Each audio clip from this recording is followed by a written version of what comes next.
한국 정치를 풀어내는 토론 사이다. 한국 정치를 풀어내는 토론 사이다. YTN FM 출발 새 아침. 여의도 중계석.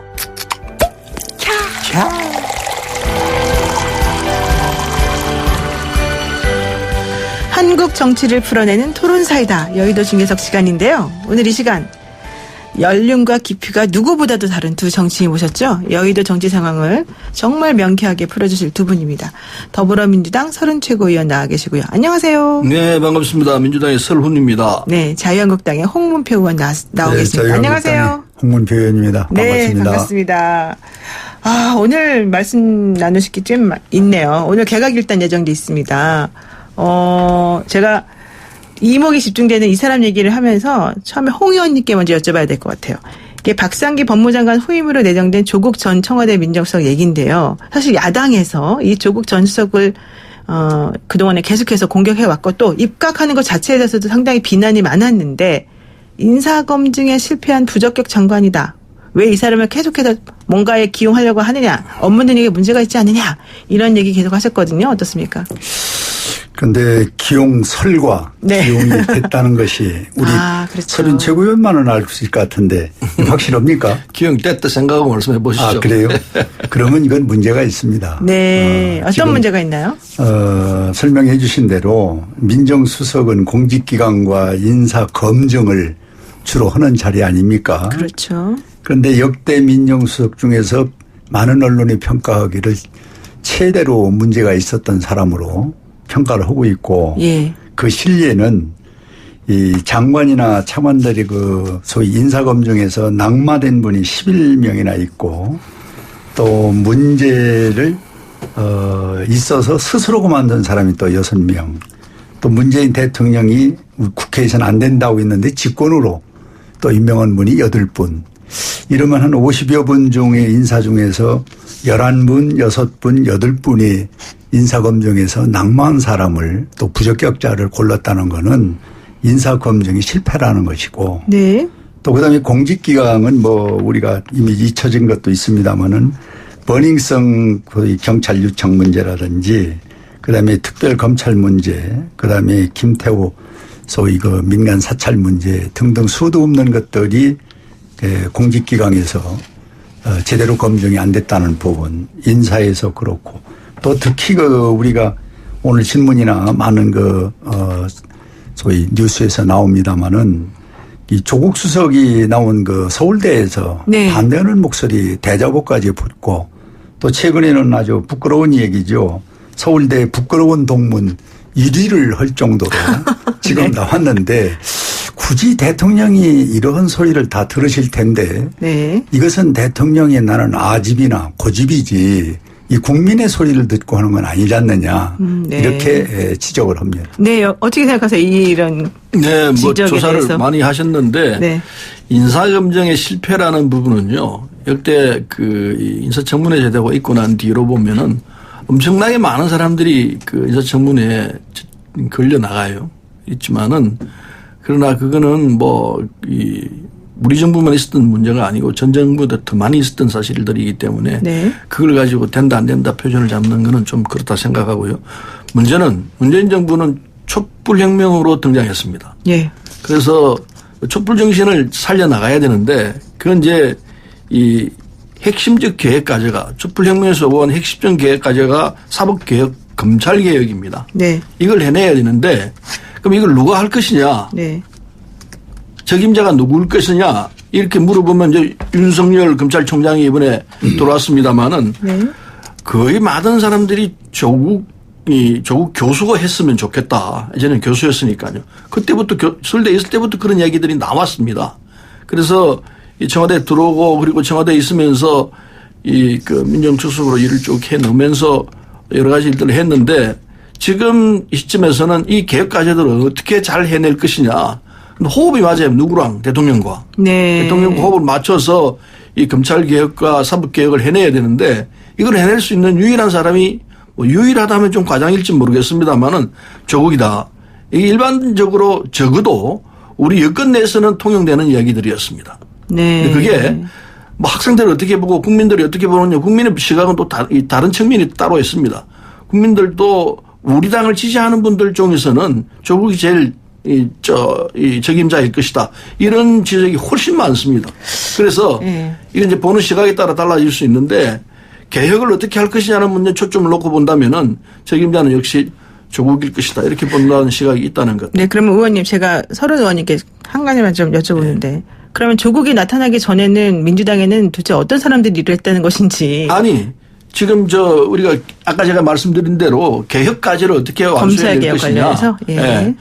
검찰 개혁을 어떻게 해낼 것이냐 하는 이 문제에 있어서는 책임자가 조국 교수일 것이다. 이렇게 본 시각은 틀리지 않을 거라고 보는 거죠. 그러니까 검찰 개혁이 매우 중요한 이 문재인 정부의 아젠다이기 때문에 이것을 위해서는 일단 조국으로 갈 수밖에 없다. 그렇습니다. 이런 말씀이신 것 같습니다. 어떻게 생각하세요? 그래서 한 말씀 드리면은 저는 문재인 정부의 인재가 이렇게 없느냐 하는 것을 저는 한계점을 지적하고 싶은데 방금 우리 서른 최고위원이 말씀한 대로 촛불 정부는 민의의 의견을 들어야 됩니다. 네.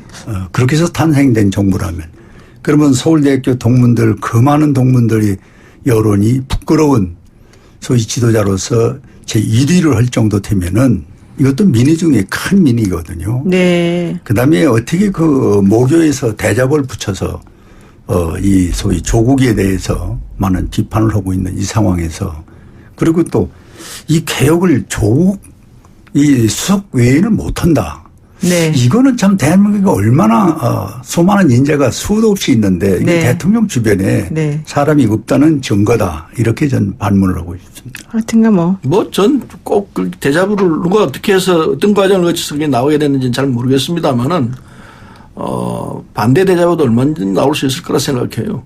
어쨌든 이 문제는 오늘 발표되는 걸 보고 그리고 또 한 번 더 논의하죠. 네. 그렇게 합시다. 네. 부끄러운 동문 1위는 뭐 여러분들이 여러 학교에서 했기 때문에 여기서 여기까지 하는 걸로 하고요. 일단 이거 두 번째 질문은 제가 서른 의원님께 먼저 여쭤봐야 될 것 같아요. 그 정치권에서 등장한 일본의 경제 보복 대응 전략에 대해서 여권이 여행 금지, 뭐 올림픽 보이콧 이런 거를 얘기한 게 있는데 그랬더니 사람들이 이거 너무 심한 거 아니냐. 이거 너무 이 친일 프레임 혹은 이 반일 프레임 가지고 울거먹는 건데 이거 너무 지나치다. 이런 시각도 있습니다. 어떻게 보십니까? 있죠. 지금 우리 국회의원이 130명입니다. 네. 우리 당이 130명인데 그중에는 뭐 각양각색의 주장들을 하고 있습니다. 특히 이제 이 한일 관계에서 우리가 전략적으로 어떻게 대응할 것이냐 이 문제를 놓고 서로 의견들을 주고받고 있는데 문제는 지금 불매운동을 하고 일본 제품 불매운동을 하고 관광을 가지 말자 하고 이렇게 국민운동을 벌리고 있지 않습니까? 네. 이건 자발적으로 된 거거든요. 그렇죠. 국민들이 누구 하자고 한 것도 아닌데 국민 스스로 힘으로 해서 이게 전개가 되고 있는 사안이기 때문에 우리가 생각할 저는 그냥 너무 국민들이 고마워요. 참 대한민국 대단하다.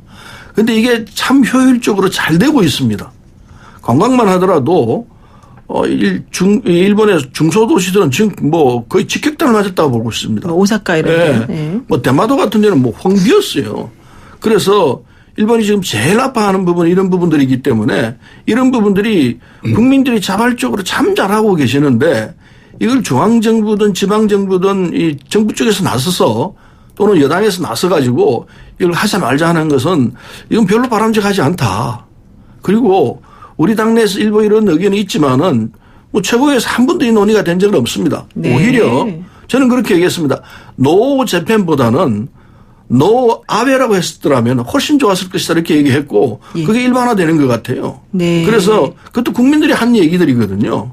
그래서 지금은 국민들이 아주 지혜롭게 잘하고 계시기 때문에 우리가 해야 할 일들을 해 나간다면은 이 국면은 충분히 우리가 돌파할 수 있다 이렇게 보고 있죠. 그러니까 이런 강경론은 뭐 당의 입장이라기보다는 일부 의원들이 말을 하긴 했지만 실제는 국민 주도적으로 움직이고 있는 것이다. 당연합니다. 이런 얘기를 하시는 것 같아요. 그럼 당내에서 논의될 사안도 아니고 논의되지 안 했습니다. 논의된 적도 걱정하실 없고. 필요가 없습니다. 네, 여기에 어떻게 반론을 한번 제기해 주시죠. 저는 지금 서른 최고위원께서 당에서는 그랬을지 몰라도 이 한일 관계에서 정부와 정부는 사실 맞붙으면 전쟁밖에 없습니다. 네. 그래서 저는 대통령 이하 정부는 좀 한 걸음 뒤에서 어떤 상황 전개를 잘 예의주시하는 게 좋겠고 지금 최고위원이 얘기한 대로 민간인 관계는 이보다 더 아주 열심히 한일 관계를 지적해서 문제 제기를 하는 것이 저는 옳다. 네. 그런데 지금까지는 대통령과 그리고 정부 입장에서 더 우리 국민보다 더 먼저 흥분해서 이 문제를 끌고 가는 데서 네. 혹시 아까 얘기하신 소위 여행금지, 뭐 올림픽 참가 불참 여기까지 가는 것은 저는 조금 좀 생각해 봐야 된다. 네. 이것은 소위 여행금지는 가는 길을 막고 못 가게 하는 것인데 네. 이건 도덕적으로나 사회 윤리적으로 맞지 않습니다.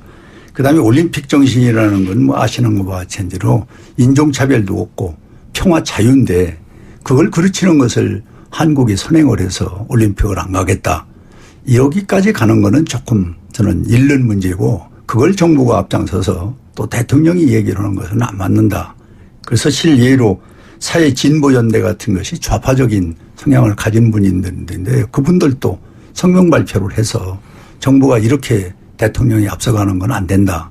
이렇게 지금 중재를 하고 있지 않습니까? 그래서 저는 이번 한일 관계에는 민간 아까 서른 대표에서 순수한 민간인들이 3.1 정신운동 그리고 금모으기 운동 이런 차원으로 승화돼서 발전된다면은 뭐 일본이 지금 저렇게 뭐 앙탈을 부리고 있는데 저는 충분히 커버할 수 있지 않겠냐 이렇게 생각합니다. 근데 후쿠시마 쌀, 그러니까 원전 사고 때문에 쌀 방사능에 오염된 음식물, 뭐 혹은 도쿄까지 방사능 수치가 나왔다는 이런 우려, 이런 것들 때문에 사실은 간에만의 얘기가 나오는 거지. 뭐 여당이나 대통령이 그냥 가지 말아라 이거는 아니지 않았나요? 그렇죠. 뭐 관광이라든지 또는 스포츠 교류라든지 이런 부분들은 뭐 할 수도 있죠. 그러나 국민 개인 차원에서 지금 상황에서 나는 절대로 인문 관광 안 가겠다. 그게 정당하다고 생각하면 그게 결정에 따라서 같이 안 가는 거죠. 지금 그렇게 국민운동이 전개되고 있기 때문에 이 부분은 저희들이 볼 때는 이거 정말 대단하다. 우리 국민이 참 대단하구나. 이렇게 볼 수밖에 없고. 그리고 올림픽 문제도 지금 일본에서 방사능이 아직도 나오고 있는데 이게 간다는 거는 이게 선수들의 건강은 물론이고 그 참여한 모든 사람이 오염될 수 있는 소지가 있는 것 아니냐. 그러니까 조심할 일이 아니냐. 이 얘기가 틀린 건 아니라고 볼 수 있거든요. 네. 그러니까 그 점은 세계인들이 귀담아 들어야 할 부분이라고 생각하죠. 네. 이 음식물 관계, 이 농산물은 이미 규제를 우리가 묶어놓고 있는 게 있습니다. 통영이 서로 수입 수출이 안 되거든요. 그렇죠. 그 수준에서 강화를 해도 저는 충분하다고 보고 우리가 여행 부분은 그거하고 또 다른 겁니다. 네. 네, 그렇게만 지적합니다. 네네. 샵 0945, 우물정 0945, 단문 50원, 장문 100원으로 여러분 그 여당의 서른 의원 그리고 야당의 홍문표 의원 나오셨는데요. 이 두 분께 여쭤보고 싶은 거 오늘 주제와 관련한 여러 가지 것들 문자 주세요. 그러면 저희가 1부 여기서 마무리하고요. 나머지 2부 시작하면서 간단하게 여쭤보는 걸로 하겠습니다. 네, 오늘 여야의 품격 있지만 뜨거운 논쟁 지금 현재 진행 중에 있고요. 노영희의 출발새 아침 여의도 중계석 더불어민주당 서른 최고위원 자유한국당 홍문표 의원과 함께 잠시 후 2부에서 다시 만나겠습니다.